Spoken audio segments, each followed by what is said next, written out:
Iya, Lia, kalau kita membicarakan mengenai kecelakaan, salah satunya adalah rem blong nih yang kerap menjadi penyebab kecelakaan lalu lintas. Rem yang tidak berfungsi secara maksimal, menurut konsultan safety driving ini terjadi karena tidak dilakukannya pengecekan kondisi rem sesuai dengan standar prosedur sebelum berkendara. Nah, kita akan bahas penting banget ya untuk mengecek sekali. kendaraan ya. Dan kita akan bahas bagaimana tips mencegah rem blong. Berikut laporan koresponden Arman Helmi dan fotojurnalis Yoga Aris Pratama selengkapnya.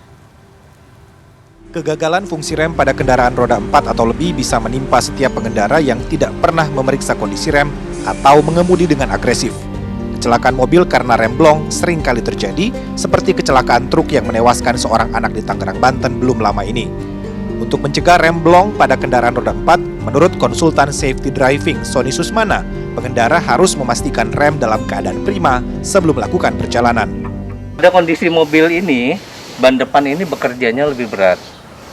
Sehingga kita cukup melihat kaliper yang ada di dalam, ya, entah dia sudah kemakan, kemudian atau berpelangi, atau bahkan terlihat di sini kampas remnya sudah mulai tipis, ya.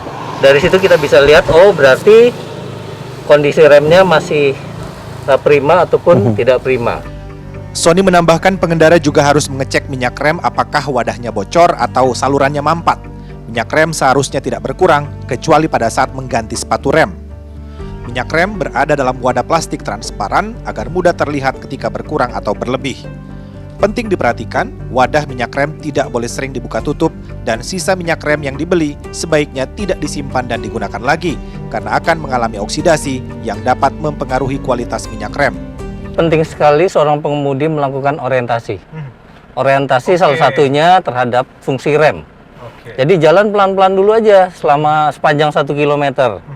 Kemudian dicek remnya, apakah ada bunyi-bunyi yang tidak biasa, apakah ada getaran ketika pedal remnya diinjak, atau ada pedal rem yang ketika diinjak keras. Ada juga yang ketika diinjak dia makin lama makin dalam.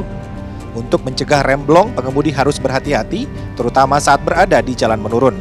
Untuk memaksimalkan fungsi rem, pengemudi dapat memindahkan persneling ke gigi yang lebih rendah, diikuti dengan penggunaan rem tangan. Dan apabila ditemukan rem blong atau kejadian lain di tengah jalan, intinya jangan panik.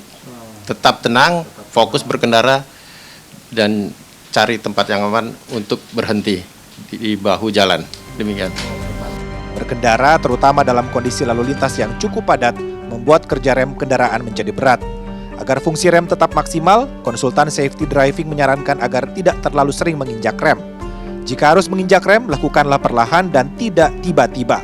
Untuk perjalanan jauh, sebaiknya kendaraan diistirahatkan setelah 3 jam perjalanan agar kondisi rem tetap prima. Tim Liputan CNN Indonesia.